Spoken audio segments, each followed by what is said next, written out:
Bonjour, je m'appelle Nicolas Frassanito et en tant que citoyen responsable, je pense qu'il est urgent et fondamental pour notre monde de rappeler qu'il y a des valeurs et de préciser quelles sont-elles. C'est la raison pour laquelle j'ai invité Bertrand Bergely, philosophe, à venir nous proposer d'une part un certain nombre de valeurs essentielles et d'autre part de nous apporter une clarification sur ces valeurs. Aujourd'hui, on va parler de l'éthique. Alors, il y a les valeurs, il y a le monde, il y a l'éthique. Quelle est leur différence? Et qu'est-ce que l'éthique nous apporte de particulier? C'est ce que va nous expliquer Bertrand. Merci mon cher Nicolas. Nous vivons aujourd'hui une véritable confusion à propos de l'éthique. On ne veut pas entendre parler du mot moral, jugé trop moralisateur, trop conservateur, alors on a remplacé ce mot moral par le mot d'éthique.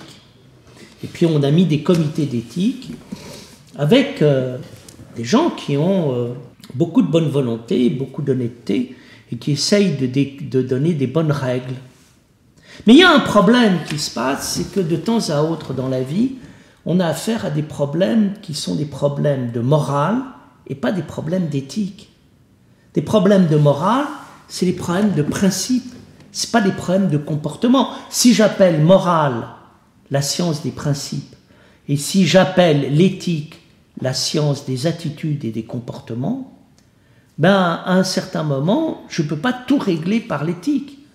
C'est-à-dire que le fait d'être honnête, c'est un principe. Ce n'est pas un comportement. Et ça ne relève pas d'un comité d'éthique. Ce n'est pas au comité d'éthique d'aller juger quelqu'un par rapport à des principes.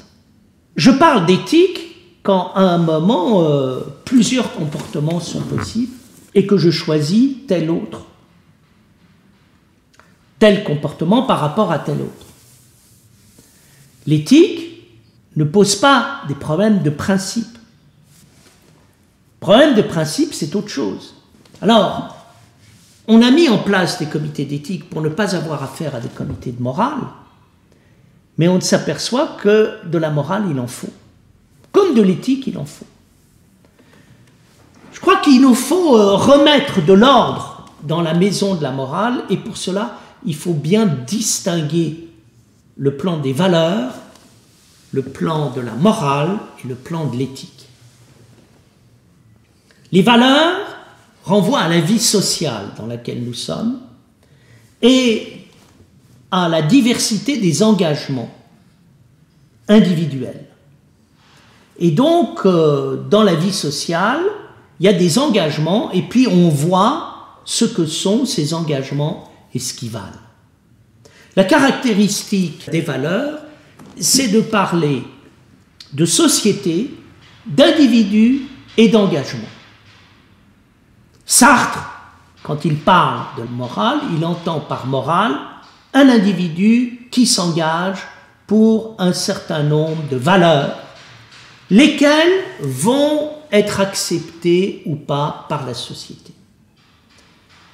Les valeurs, c'est ce qui se passe quand je parle de la morale d'une manière extérieure, sociale.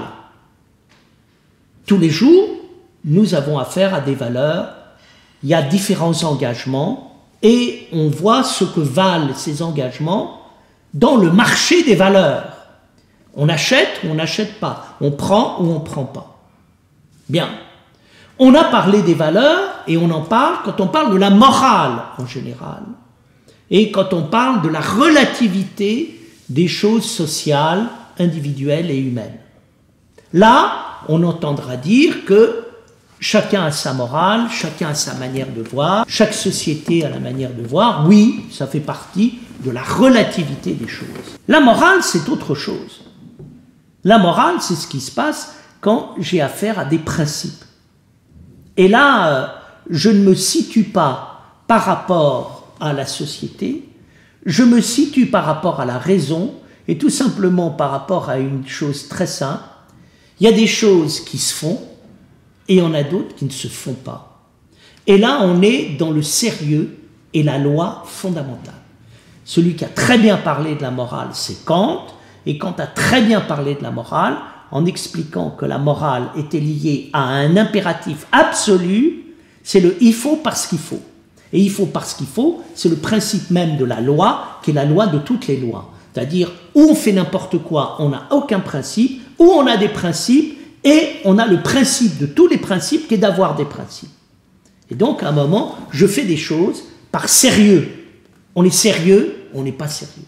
Alors, à partir du sérieux, il y a un certain nombre de choses qu'on déduit. Mais par exemple, on ne tue pas, on ne vole pas, on ne viole pas. Voilà, on ne fait pas n'importe quoi, on ne se permet pas tout. Voilà, on ne se permet pas tout, on n'est pas des tyrans, on n'est pas des barbares, et ça, c'est exclu. Et là, ce n'est pas discutable. C'est-à-dire, ce n'est pas des valeurs, c'est autre chose. C'est des principes, c'est des fondements. Attention à ne pas prendre des principes pour des valeurs. Les valeurs peuvent devenir des principes, mais les principes, quand ils sont ramenés à des valeurs, c'est autre chose. Il n'y a plus de principe, il n'y a plus de morale. Bien évidemment, un voyou dira toujours que ne pas tuer, ne pas voler, c'est tes valeurs, c'est vos valeurs, c'est pas les miennes. Oui, c'est un voyou qui parle. Mais l'homme de raison dira ne pas tuer, ne pas voler, c'est pas de l'ordre des valeurs, c'est de l'ordre des principes. Et là, on ne discute pas. La barbarie, non. Voilà, c'est du non négociable, c'est du non discutable. Donc, et ça c'est la force de la morale, et la force de la morale, ça nous fait du bien, parce que nous, on aimerait relativiser tout pour tout excuser. Et à un moment, il y a quelqu'un qui nous remonte les bretelles et qui dit, tu arrêtes de t'excuser, t'arrêtes de tout justifier, maintenant c'est non. Voilà. Ça, c'est... Et donc, ça, c'est la force de la morale. Et il y a des gens qui ont dit non à la barbarie, non à l'humiliation des êtres humains, non à la torture, non au mépris, non à l'indignation, à l'indignité, etc. Et c'est la force de nos discours moraux. On a beau être dans un monde de valeurs, de la morale, on en parle, et heureusement tous les jours. Parfois, on en parle trop. Et puis ensuite, il y a quelque chose qui est extraordinaire, c'est l'éthique. Quelle est la caractéristique de l'éthique? La caractéristique de l'éthique, c'est d'être l'au-delà de la morale. C'est-à-dire, on ne va pas passer toute sa vie à faire de la morale. Et qu'à un moment, qu'est-ce qui se passe? L'homme éthique, c'est quelqu'un qui n'attend pas qu'il y ait des gendarmes pour régler sa conduite. Ce n'est pas quelqu'un qui a besoin qu'on lui parle en permanence du bien et du mal pour régler sa conduite, il la règle de lui-même. Et il la règle pourquoi? Par conscience de ce qu'il est. Et donc, ce n'est pas la morale, avec un moment des interdits, qui lui redonne une colonne vertébrale, c'est lui-même, de l'intérieur de lui-même, parce qu'il écoute son être, l'être de la vie. Et donc, il est enseigné par la vie. Et donc, avec l'éthique, nous sommes dans ce qu'on pourrait appeler le domaine supérieur de la vie morale, qui est un au-delà de la morale, c'est la morale même qui te guide. Pascal a ce mot merveilleux à propos de la morale, il dit « la vraie morale se moque de la morale ». Et la vraie morale se moque de la morale parce que la vraie morale, elle est profondément réglée sur la vie même. Alors j'irai un peu plus loin, la caractéristique de l'éthique, c'est d'être les choses et non pas de parler des choses. C'est-à-dire, qu'est-ce que c'est que la véritable éthique de l'amour, le véritable sens de l'amour, c'est ce qui se passe quand on a une éthique de l'amour et non pas une morale de l'amour. Hein? Morale de l'amour, je parle de l'amour et je dis il faut aimer. C'est très bien. Mais il y a quelque chose de mieux, c'est quelqu'un qui ne parle pas de l'amour, il est l'amour. Et donc il ne dit pas aux autres il faut aimer, lui il aime. Voilà. Et donc l'éthique, vous le retrouvez dans tout ce qu'il y a de plus extraordinaire de la vie. J'aime bien dire et penser que Mozart n'a pas fait de la musique, il a été la musique. Socrate n'a pas parlé de philosophie, il a été la philosophie.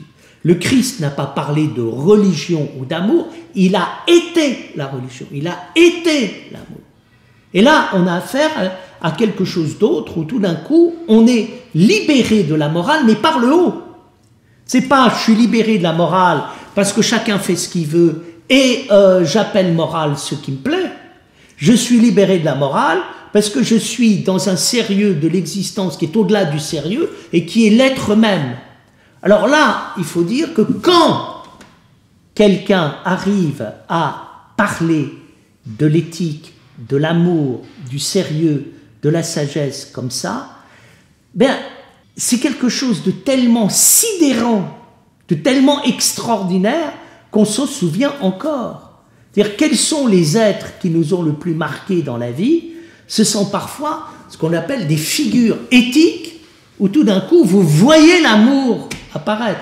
Vous écoutez Mozart, vous avez affaire à la musique. Et donc, tu veux voir la musique, tu regardes Mozart. Tu veux voir la sagesse, tu vois Socrate. Tu veux voir l'amour, tu vois le Christ. Là, tu as tout vu. Alors là, on est devant l'extraordinaire. Si vous voulez, les philosophes comme Nietzsche ont ressenti la nécessité de dépasser à un moment la morale au sens moralisateur du terme. Ils recherchaient la morale supérieure.